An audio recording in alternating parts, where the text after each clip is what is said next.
अब मैं क्या करूं? एज ए लाइफ कोच आपके पास ऐसे लोग आते होंगे। एक शख्स को पता चल गया कि मुझे लाइफ पार्टनर की तलाश तो ठीक है। लेकिन वो लाइफ पार्टनर की तलाश कैसे कर रहा है? हमारे यहाँ जो सबसे बड़ा प्रॉब्लम क्रिएट हो गया वो लव मैरिज के कॉन्सेप्ट का है। कोई भी परफेक्ट नहीं है। हम्म, आपको उसकी कमी या कोताही के साथ उसे तस्लीम करना पड़ेगा। हर बड़े के ऊपर एक बड़ा बैठा है, ऐसा ही। हर अकल वाले के ऊपर एक अकल वाला बैठा है। मुझे लगता है कि उस शख्स को ज्यादा जस्टिस करनी चाहिए। तुमने कुछ खाया किया? तो उसने कहा नहीं नहीं, आपने जो मुझे दाल चावल खिलाए थे उससे पेट भर गया मेरा। अब उसने चाहे मजाक में कहा, तंज भी हो चाहे सकता तंज है। में कहा, चाहे दुख में कहा, किसी वो जो दुख है वो उठाकर उसने इसके अंदर इंजेक्ट कर दिया। उसके बाद फिर ऐसा ही एक सिनेरियो क्रिएट होता है उसी एक शख्स के साथ जिसने धोखा खाया है। इसी तर्ज के ऐसे ही सिनेरियो के अंदर वो खातून या मर्द फंस जाता है और फिर आप सोचते होंगे कि अब मैं क्या करूं? एज ए लाइफ कोच आपके पास ऐसे लोग आते होंगे जो एक के बाद एक के और सेम पैटर्न है। वो क्या है?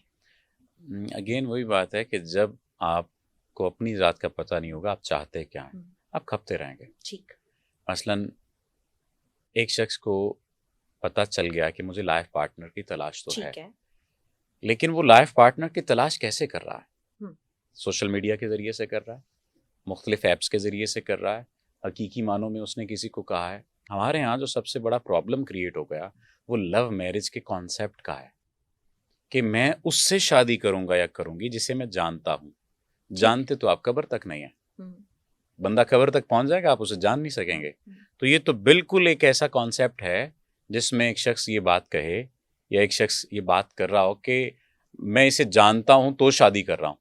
आप नहीं जानते होते, सिर्फ और सिर्फ एक सुपरफिशियल चीज होती है और उसी सुपरफिशियल चीज को आप लेकर चल रहे होते हैं और आपको कुछ आइडिया नहीं होता।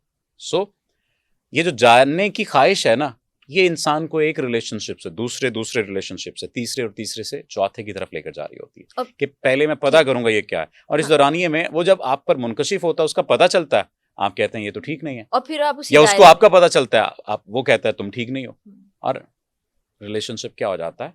खत्म हो जाता है, टूट जाता है। उस शख्स को जिसके साथ बार बार ये हो रहा है, ये बात समझने की जरूरत है कि कोई भी परफेक्ट नहीं है। आपको उसकी कमी या कोताही के साथ उसे तस्लीम करना पड़ेगा। गलती दो तरफा होती है, ताल्लुक दो तरफा होता है, मोहब्बत दो तरफा होती है, एक तरफा कुछ भी नहीं है।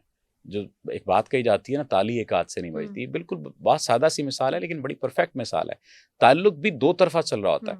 तो वो शख्स जो बार बार टूट रहा है, उसके टूटने की दो वजूहत हो सकती। एक, वो खुद किसी न किसी एहसास कमतरी में मुब्तला है, और दूसरा कहीं ना कहीं वो तवक्कुआत उससे सामने वाले से ज्यादा रख रहा है।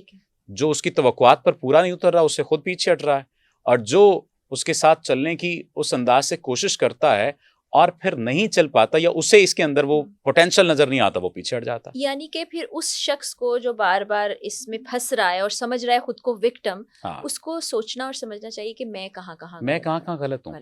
जब आपको ये पता चल जाता है, फिर उसके मुताबिक आप अपनी इमोशनल, यूं कह लीजिए कि अपनी इमोशनल तब्लीग करते हैं। लेकिन यहाँ पर फिर थेरेपिस्ट की और कोच की जरूरत तो पड़ती है। आपको पड़ती है, जरूरत पड़ती है। मुझसे किसी ने पूछा कि आपको कोच की जरूरत पड़ती है, मैंने कहा कि जितने फीस आप मुझे दे रहे होते, मैं 3 गुना ज्यादा फीस देकर तो मैं जाता हूँ या मिलता हूँ लोगों से। वजह क्या है कि हर बड़े के ऊपर एक बड़ा बैठा है, हर अकल वाले के ऊपर एक अकल वाला बैठा है। तो मेरे मसाइल मुख्तलिफ हैं, आपके मसाइल मुख्तलिफ हैं, आपकी चीज़ें मुख्तलिफ हैं, आपके सिनेरियोज मुख्तलिफ हैं। मैं उसी पॉइंट पर वापस आता हूँ, हम गलती जिस वजह से कर रहे होते हैं वो सिर्फ और सिर्फ चाहे जाने की ख्वाहिश होती है।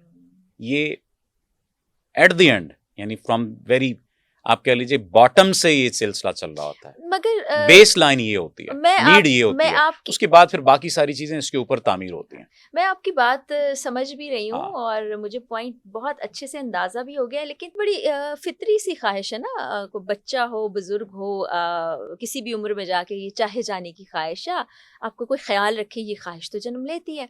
फिर हमने देख लिया कि उसके रास्ते में कितनी कुर्बानियाँ दी जाती हैं या बाज़ औक़ात बेवकूफ़ बना जाता है, और ऐसा शख्स जो बार बार हम धोखे का लफ्ज़ ही चलें इस्तेमाल कर लेते, धोखा खाता है, मोहब्बत को हासिल नहीं कर पाता या टूट फूट का शिकार हो के एक रिश्ते में बन जाता है, क्योंकि वो तो सोसाइटी का तकाजा है, लव मैरिज हो या अरेंज मैरिज। तो क्या वो अपने रिश्ते से क्या मैं उसके लिए लफ्ज़ इस्तेमाल करूँ, वफ़ा कर पाएगा, उसको निभा पाएगा या जस्टिस कर सकेगा? मुझे लगता है कि उस शख्स को ज्यादा जस्टिस करनी चाहिए। ये तो हम एक आइडियल सिनेरियो कर सकता है। अब कर पाने की बात, यस कर सकता है, क्योंकि उसे वो तमाम लूप होल्स पता है कि यार ये हुआ था, ये नहीं करना, ये हुआ था, ये नहीं करना। उसके साथ जो जो हुआ है नेगेटिव, उसे पता है कि ये करूँगा तो ऐसी तकलीफ होती है। तो एक शख्स जो मेरे साथ अपनी सारी ज़िंदगी को छोड़कर मेरे साथ जुड़ा है, मुझे इसके साथ नहीं करना, और कर सकता है।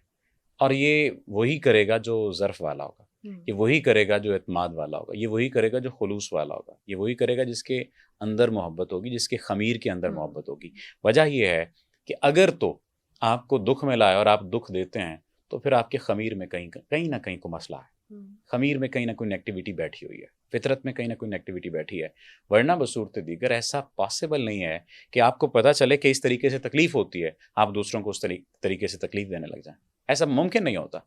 मसलन आप देख लीजिए, बहुत सारी दुनिया में बड़ी मिसालें हैं कि जितने बड़े रहनुमा गुजरे हैं, जितने बड़े मुबल्लिग गुजरे हैं, जितने बड़े मोटिवेशनल स्पीकर्स गुजरे हैं, जितने बड़े इमोशंस पर काम करने वाले गुजरे हैं, उनकी ज़िंदगी में उनको तकलीफ़ देने वाले लोग थे। क्या उन्होंने तकलीफ़ का प्रचार किया? उन्होंने तकलीफ़ का प्रचार नहीं किया।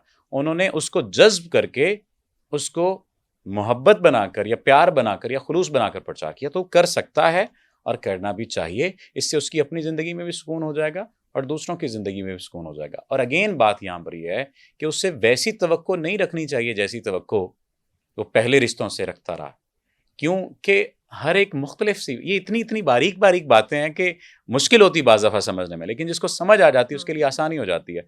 मिसाल के तौर पर वो, मुझे पता है बाज़ दफ़ा जस्टिफाई नहीं कर पाएगा, वैसी मोहब्बत नहीं दे पाएगा सामने वाले को जैसी मोहब्बत चाहिए। फिर सामने वाले को भी कहीं ना कहीं कंप्रोमाइज़ करना, ठीक, एक्सेप्ट करना है कि अच्छा ये अब नहीं दे पा रहा, कोई बात नहीं, एक वक्त आएगा मुझे इसी से मोहब्बत मिलेगी, मुझे इसी से खुलूस मिलेगा। एक खातून बहुत शिकायत कर रही थी अपने हस्बैंड की, ये हो गया फलां हो गया फलां। हस्बैंड साथ आए होते, कपल काउंसलिंग की। अच्छा, वो सुन रहा है, वो सुन रहा है, वो सुन रहा है। एक बात उसने कही कि देखें ना, इसने अपनी बहन को फलां चीज़ लेकर दी है और मुझे नहीं लेकर दी।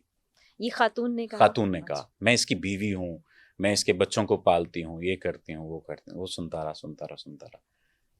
उसने कहा कि अच्छा वो भी तो बताओ ना, जो मैंने तुम्हें उस टाइम पीरियड पे तुमने कहा था कि तुम्हें सोना लेके दूं इतना और मैंने तुम्हें 5 तोले ज़्यादा लेके दिया था। तुम ये भी तो बताओ ना कि तुम बहन को गिफ्ट देना चाह रही थी और मैंने कहा था कि फ़लाँ अच्छा गिफ्ट लेकर दो। तुम ये भी तो बताओ ना। कहती वो तो आपकी ड्यूटी थी, वो तो आपने करना था। इसका मतलब ये हुआ कि जो कुछ अच्छा अगर सामने वाला कर रहा है तो वो तो उसकी ड्यूटी है, और जो आपको नहीं मिला ये आपके साथ जुल्म हो गया, ये आपके साथ ज्यादती होगी। सुबह बैठे हुए जो हम बात डिस्कस कर रहे थे कि अगर बीवी ने कह दिया कि मुझे फलां चीज़ खानी है और मुझे ले जाएं, हस्बैंड भूल गया या कहीं मसरूफ था या कुछ भी ऐसा, वो वापस आएगा और वो ये बात कहे कि आपने मतलब तुमने कुछ खाया किया, तो उसने कहा नहीं आपने जो मुझे दाल चावल खिलाए थे उससे पेट भर गया मेरा। अब उसने चाहे मजाक में कहा, चाहे तंज में कहा, चाहे दुख में कहा, किसी वो जो दुख है वो उठाकर उसने इसके अंदर इंजेक्ट कर दिया।